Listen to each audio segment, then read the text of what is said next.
ನಮಸ್ಕಾರ ಸ್ನೇಹಿತರೆ, ನಮ್ಮ ಚಾನಲ್ಗೆ ಎಲ್ಲರಿಗೂ ಸ್ವಾಗತ. ಇವತ್ತಿನ ವಿಡಿಯೋದಲ್ಲಿ ಕರ್ನಾಟಕ ಲೋಕಾಯುಕ್ತ ಇಲಾಖೆಯಿಂದ ಬಿಡುಗಡೆಯಾಗಿರುವ ಹೊಸ ನೇಮಕಾತಿಯ ಬಗ್ಗೆ ಸಂಪೂರ್ಣ ಮಾಹಿತಿಯನ್ನು ನೋಡೋಣ. ಈ ಒಂದು ಅರ್ಜಿ ಸಲ್ಲಿಸಲು ಜಸ್ಟ್ PUC ಪಾಸ್ ಆಗಿರುವ ಅಭ್ಯರ್ಥಿಗಳಿಗೆ ಈ ಒಂದು ಅರ್ಜಿಯನ್ನು ನೇಮಕಾತಿ ಮಾಡಿದ್ದಾರೆ. ಹಾಗಾದರೆ ವಿಡಿಯೋವನ್ನು ಕೊನೆಯವರೆಗೂ ನೋಡಿ, ಯಾವುದೇ ಒಂದು ಇನ್ಫಾರ್ಮೇಷನ್ನ ಸ್ಕಿಪ್ ಮಾಡ್ಕೊಳ್ಬೇಡಿ. ನೋಡಿ, ಮೊದಲಿಗೆ ನೇಮಕಾತಿಯ ಮುಖ್ಯ ಮಾಹಿತಿಯನ್ನು. ಈ ನೇಮಕಾತಿಯನ್ನು ಕರ್ನಾಟಕ ಲೋಕಾಯುಕ್ತ ಇಲಾಖೆಯಿಂದ ಬಿಡುಗಡೆ ಮಾಡಿದ್ದಾರೆ. ಹುದ್ದೆ ಹೆಸರು ಕ್ಲರ್ಕ್ ಕಮ್ ಟೈಪಿಸ್ಟ್ ಅಂತ. ಇದು ಗ್ರೂಪ್ C ಹುದ್ದೆ ಆಗಿರುತ್ತೆ. ಟೋಟಲ್ ಆಗಿ 26 ಪೋಸ್ಟ್ಗಳನ್ನು ರಿಲೀಸ್ ಮಾಡಿದ್ದಾರೆ. ಅದರಲ್ಲಿ 25 RPC ಮತ್ತು ಇನ್ನೊಂದು 1 KKR ಹುದ್ದೆ. ಕೆಲಸದ ಒಂದು ಸ್ಥಳ ಕರ್ನಾಟಕದಲ್ಲಿ ಈ ಒಂದು ಜಾಬ್ ಲೊಕೇಶನ್ ಆಗಿರುತ್ತೆ. ಈ ಒಂದು ಅರ್ಜಿಯನ್ನು ನೀವು ಆನ್ಲೈನ್ ಮುಖಾಂತರ ಈಸಿಯಾಗಿ ಮನೆಯಲ್ಲಿ ಕುಳಿತುಕೊಂಡು ಈ ಒಂದು ಅರ್ಜಿಯನ್ನು ನೀವು ಸಲ್ಲಿಸಬಹುದು.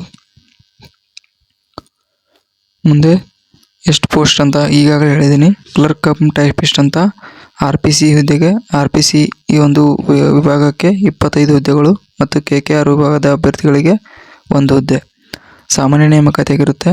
ಕರ್ನಾಟಕ ಸರ್ಕಾರದ ನಿಯಮಗಳ ಅನ್ವಯ ಪ್ರಕಾರ RPC ಹುದ್ದೆಗಳಿಗೆ 25 ಹುದ್ದೆಗಳು ಮತ್ತು ಕಲ್ಯಾಣ ಕರ್ನಾಟಕ ಪ್ರದೇಶ ಮೀಸಲಾತಿ ಹುದ್ದೆಗೆ 1 ಹುದ್ದೆ ಖಾಲಿ ಇರುತ್ತೆ. ಟೋಟಲ್ ಆಗಿ 26 ಹುದ್ದೆಗಳು, 25+1. ಇದು ಗ್ರೂಪ್ C ಹುದ್ದೆ ಆಗಿರುತ್ತೆ. ಮುಂದೆ ಎಜುಕೇಷನ್ ಕ್ವಾಲಿಫಿಕೇಷನ್ ಏನಾಗಿರ್ಬೇಕಂತ ನೋಡಿ. ಈ ಹುದ್ದೆಗೆ ಅರ್ಜಿ ಸಲ್ಲಿಸುವ ಬೇಕಾದ ಅಭ್ಯರ್ಥಿಗಳು ವಿದ್ಯಾರ್ಥಿಯನ್ನು PUC ಅಂದರೆ 12th ಪಾಸ್ ಆಗಿರಬೇಕು. ಅದರ ಜೊತೆಗೆ ಕನ್ನಡ ಜೂನಿಯರ್ ಗ್ರೇಡ್ ರೈಟಿಂಗ್ ಸರ್ಟಿಫಿಕೇಟ್ನ ಹೊಂದಿರಬೇಕು ಹಾಗೂ English junior type writing certificate ಕೂಡ ಹೊಂದಿರಬೇಕು. ಸೊ ಈ 2 ಸರ್ಟಿಫಿಕೇಟ್ನ ನೀವು ತೊಗೊಂಡಿರಬೇಕು. ಅಂದರೆ ಕಂಪ್ಯೂಟರ್ ಸೆಂಟ್ರಲ್ಲಿ ಟ್ರೈನಿಂಗ್ ತೊಗೊಂಡು ಇಂಗ್ಲೀಷ್ ಮತ್ತು Kannada junior grade type writing ಅಂತ 2 ಸರ್ಟಿಫಿಕೇಟ್ ಬರುತ್ತೆ. 2 ಕೂಡ ನೀವು ಹೊಂದಿರಬೇಕು ವಿತ್ PUC ಸರ್ಟಿಫಿಕೇಟ್. ಈ ಒಂದು ಅರ್ಜಿನ ನೀವು ಪುರುಷರು ಮತ್ತು ಮಹಿಳೆಯರು ಇಬ್ಬರು ಕೂಡ ಈ ಒಂದು ಅರ್ಜಿಯನ್ನು ಸಲ್ಲಿಸಬಹುದು. ಮುಂದೆ ಏಜ್ ಲಿಮಿಟ್ ನೋಡಿ. ಇನ್ನು ವಯೋಮಿತಿಯ ಬಗ್ಗೆ ಈ ಅಧಿಸೂಚನೆಯಲ್ಲಿ ನಿಖರವಾದ ಗರಿಷ್ಠ ವಯಸ್ಸನ್ನು ಸ್ಪಷ್ಟವಾಗಿ ಇನ್ನೂ ನೀಡಿಲ್ಲ. ಆದರೆ ಕರ್ನಾಟಕ ಸರ್ಕಾರದ ನಿಯಮಗಳ ಪ್ರಕಾರ ವಯೋಮಿತಿ ಅನ್ವಯ ಆಗುತ್ತದೆ. ಸಾಮಾನ್ಯವಾಗಿ 2A 2B 3A 3B ಅಂದರೆ OBC ಅಭ್ಯರ್ಥಿಗಳಿಗೆ 3 ವರ್ಷಗಳ ತನಕ ಈ ಒಂದು ವಯಸ್ಸಿನ ಸಡಿಲಿಕೆ ಅನ್ವಯ ಆಗುತ್ತದೆ ಮತ್ತು SC ST ಅಭ್ಯರ್ಥಿಗಳಿಗೆ 5 ವರ್ಷಗಳ ತನಕ, PWBD ಅಭ್ಯರ್ಥಿಗಳಿಗೆ 10 ವರ್ಷಗಳ ತನಕ ವಯೋಮಿತಿ ಸಡಿಲಿಕೆ ಇರುತ್ತದೆ. ಇನ್ನೂ ಹೆಚ್ಚಿನ ಮಾಹಿತಿಗಾಗಿ ಈ ಒಂದು ಅಧಿಸೂಚನೆಯನ್ನು ಡಿಸ್ಕ್ರಿಪ್ಷನ್ ಬಾಕ್ಸಲ್ಲಿ ಕೊಟ್ಟಿರ್ತೇನೆ, ಅದನ್ನು ಡೌನ್ಲೋಡ್ ಮಾಡಿಕೊಂಡು ನೀವು ನೋಡಿಕೊಳ್ಬೋದು. ಜನರಲ್ ಆಗಿ age limit minimum age 18 age ಆಗಿರಬೇಕು. ಸೊ ಅಂಥ 18 ಏಜ್ ಕ್ರಾಸ್ ಆದ ಅಭ್ಯರ್ಥಿಗಳು ಈ ಒಂದು ಅರ್ಜಿಯನ್ನು ಸಲ್ಲಿಸಬಹುದು.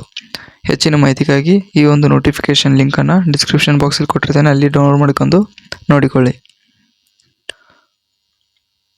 ಮುಂದೆ ವೇತನ ಮತ್ತು ಆಯ್ಕೆ ಪ್ರಕ್ರಿಯೆ ನೋಡೋಣ.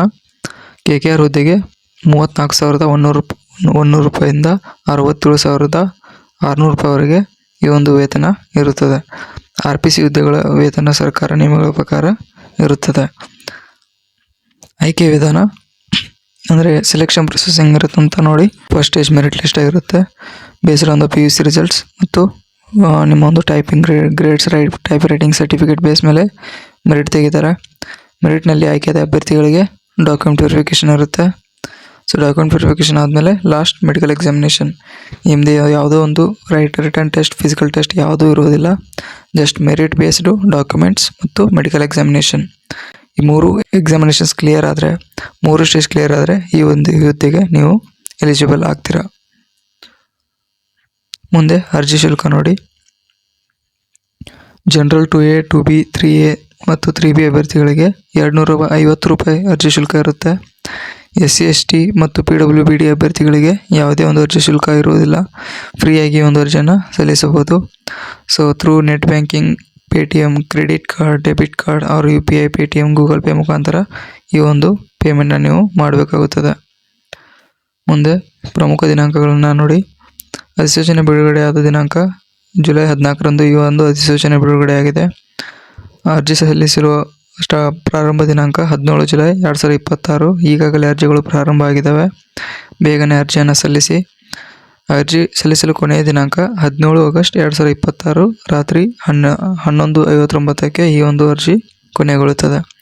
ಆದಷ್ಟು ಬೇಗ ಇಂಟ್ರೆಸ್ಟ್ ಇದ್ದ ಅಭ್ಯರ್ಥಿಗಳು ಬೇಗನೆ ಈ ಒಂದು ಅರ್ಜಿಯನ್ನು ಸಲ್ಲಿಸಿ. ಹಾಗೂ ಮತ್ತು ಶುಲ್ಕ ಪಾವತಿಯ ಕೊನೆಯ ದಿನಾಂಕ ಇನ್ನೂ ಫಿಕ್ಸ್ಡ್ ಆಗಿಲ್ಲ, ಇದಂತೂ ಜಸ್ಟ್ ಟೆಂಪ್ರರಿ ಟೆಂಟೇಟಿವ್ ಅಂತ. ಇದು ಮುಂದಕ್ಕೂ ಹೋಗ್ಬೋದು. ಆಗಸ್ಟ್ 18 ಒಳಗಡೆ ನೀವು ಈ ಒಂದು ಪೇಮೆಂಟ್ನ ಮಾಡಬೇಕಾಗುತ್ತದೆ. ಮೆರಿಟ್ ಲಿಸ್ಟಲ್ಲಿ ಹಾಗೂ ಡಾಕ್ಯುಮೆಂಟ್ ವೆರಿಫಿಕೇಷನ್ ದಿನಾಂಕವನ್ನು ಇನ್ನೂ ಪ್ರಕಟಿಸಲಾಗಿಲ್ಲ. ಅದನ್ನು ಮತ್ತೊಂದು ನೋಟಿಫಿಕೇಷನ್ ಮುಖಾಂತರ ನಿಮಗೆ ತಿಳಿಸ್ತಾರೆ. ಈ ಒಂದು ಅರ್ಜಿನ ಹೇಗೆ ಸಲ್ಲಿಸಬಹುದು ಅಂತ ನೋಡಿ. How to apply. ಈಗ ಅರ್ಜಿ ಸಲ್ಲಿಕೆ ಹೇಗೆ ಸಲ್ಲಿಸಬೇಕಂತ ಅನ್ನೋದನ್ನು ಈ ಒಂದು ಸ್ಟೆಪ್ಸ್ ಮುಖಾಂತರ ನೀವು ತಿಳಿದುಕೊಳ್ಬೋದು. ಮೊದಲಿಗೆ ಲೋಕಾಯುಕ್ತದ ಅಧಿಕೃತ ವೆಬ್ಸೈಟ್ಗೆ ಭೇಟಿ ನೀಡಿ. ಈ ಒಂದು ಅಫಿಷಿಯಲ್ ವೆಬ್ಸೈಟ್ lokaayukta.karnataka.government.in ಫಸ್ಟ್ ಸ್ಟೆಪಲ್ಲಿ ಕೊಟ್ಟಿದ್ದೀನಿ. ಈ ಒಂದು ವೆಬ್ಸೈಟ್ಗೆ ಭೇಟಿ ನೀಡಿ. ನಂತರ ಅಧಿಕೃತ ಅಧಿಸೂಚನೆಯನ್ನು ಸಂಪೂರ್ಣವಾಗಿ ಓದಿ. ನೀವು ಯಾವುದೇ ಒಂದು ಅರ್ಜಿ ಸಲ್ಲಿಸುವ ಮುನ್ನ ಫಸ್ಟ್ ನೋಟಿಫಿಕೇಷನ್ನ ಕ್ಲಿಯರಾಗಿ ಓದಿಕೊಂಡು ಅರ್ಜಿಯನ್ನು ಸಲ್ಲಿಸಬೇಕಾಗುತ್ತೆ. ಸೊ ಈ ಒಂದು ನೋಟಿಫಿಕೇಷನ್ ಲಿಂಕ್ನ ಡಿಸ್ಕ್ರಿಪ್ಷನಲ್ಲಿ ಕೊಟ್ಟಿರ್ತೇನೆ, ಅಲ್ಲಿ ಡೌನ್ಲೋಡ್ ಮಾಡಿಕೊಂಡು ಓದಿಕೊಳ್ಳಿ. ನಂತರ ನಿಮ್ಮ ಒಂದು ಇಮೇಲ್ ID ಮತ್ತು ಮೊಬೈಲ್ ನಂಬರ್ ಮುಖಾಂತರ ರಿಜಿಸ್ಟರ್ ಮಾಡಿಕೊಂಡು ಲಾಗಿನ್ ಆಗಿ. ಆಮೇಲೆ ಲೋಕಾಯುಕ್ತ ಈ ಒಂದು ನೋಟಿಫಿಕೇಷನ್ ಓದಿಕೊಂಡು ಇದರ ಮೇಲೆ ಕರೆದಿರೋ ಅರ್ಜಿಯನ್ನು ಯಾವ ಪೋಸ್ಟ್ ಕರೆದಿರಲ್ಲ ಆ ಪೋಸ್ಟ್ಗೆ ಆ ಅಪ್ಲಿಕೇಶನ್ ಫಾರ್ಮನ್ನು ಫಿಲಪ್ ಮಾಡಿ. ನೆಕ್ಸ್ಟು ಬೇಕಾಗಿರುವ ದಾಖಲಾತಿಗಳನ್ನು ಅಪ್ಲೋಡ್ ಮಾಡಿ. ಎಕ್ಸಾಂಪಲ್ ನಿಮ್ಮ ಒಂದು ಭಾವಚಿತ್ರ ಮತ್ತು ನಿಮ್ಮ ಒಂದು ಸರ್ಟಿಫಿಕೇಟ್ ಆಗಲಿ, ಆಧಾರ್ ಕಾರ್ಡ್ ಆಗಲಿ ಮತ್ತು ನಿಮ್ಮ ಒಂದು ಸಿಗ್ನೇಚರ್. ಸೊ ಈ ಥರ ಡಿಫ್ರೆಂಟ್ ಏನಾದ್ರು ಡಾಕ್ಯುಮೆಂಟ್ಸ್ ಕೇಳುತ್ತೆ ಅಪ್ಲೋಡ್ ಮಾಡಬೇಕಾದ್ರೆ ಅದನ್ನು ಅಪ್ಲೋಡ್ ಮಾಡಬೇಕಾಗತ್ತೆ. ಮತ್ತು ಅನ್ವಯಿಸಿದರೆ ಲಾಸ್ಟ್ಗೆ ಅರ್ಜಿ ಶುಲ್ಕ. ಸೊ ನಿಮ್ಮ ಒಂದು ಪೇಮೆಂಟ್ ಮಾಡಬೇಕಾಗತ್ತೆ ₹250. ಮತ್ತು ರಿಲೇಟೆಡ್ SC/ST PWDಗೆ ಯಾವುದೊಂದು ಅರ್ಜಿ ಶುಲ್ಕ ಇರೋದಿಲ್ಲ, ಅವರು ಫ್ರೀಯಾಗಿ ಅರ್ಜಿಯನ್ನು ಸಲ್ಲಿಸಬಹುದು. ಕೊನೆಯಲ್ಲಿ ಲಾಸ್ಟ್ಗೆ ಸಬ್ಮಿಟ್ ಕೇಳುತ್ತೆ, ಸಬ್ಮಿಟ್ ಮಾಡಿ ಅಕ್ನಾಲಜ್ಮೆಂಟ್ ಬರುತ್ತೆ, ಅದನ್ನು ಡೌನ್ಲೋಡ್ ಮಾಡಿಕೊಂಡು ಇಟ್ಕೊಳ್ಳಿ. ಲಾಸ್ಟ್ಗೆ ನಿಮಗೆ ಎಕ್ಸಾಮ್ ಬರೆಯೋ ಟೈಮಲ್ಲಿ ಅದು ಹೆಲ್ಪ್ ಆಗುತ್ತದೆ.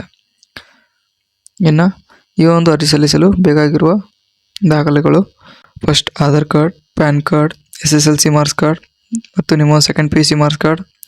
ನೀವಾದರೂ ಡಿಪ್ಲೊಮಾ ಮಾಡಿದರೆ ಅದರ marks card, second PUC all same marks cards, total 6 semesters.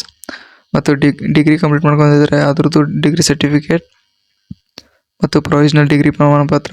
So PDC ಅಂತ ಇರುತ್ತೆ ಅದನ್ನು, ಮತ್ತು ಜಾತಿ ನಿಮ್ಮ ಒಂದು ಕಾಸ್ಟ್ ಸರ್ಟಿಫಿಕೇಟ್, ಮತ್ತು EWS ನೀವಾದರೂ ಎಲಿಜಿಬಲ್ ಇದ್ದರೆ ಅದರದ್ದು ಪ್ರಮಾಣ ಪತ್ರ, ಮತ್ತು PWBD ಎಲಿಜಿಬಲ್ ಇದ್ದರೆ ಅದರದ್ದು ಕೂಡ ಪ್ರಮಾಣ ಪತ್ರನ ಅಟ್ಯಾಚ್ ಮಾಡಿ. ಮತ್ತು ನಿಮ್ಮ ಒಂದು ಬ್ಯಾಂಕ್ ಪಾಸ್ಬುಕ್ ಮತ್ತು ರೀಸೆಂಟ್ ಪಾಸ್ಪೋರ್ಟ್ ಸೈಜ್ ಫೋಟೋಗ್ರಾಫ್.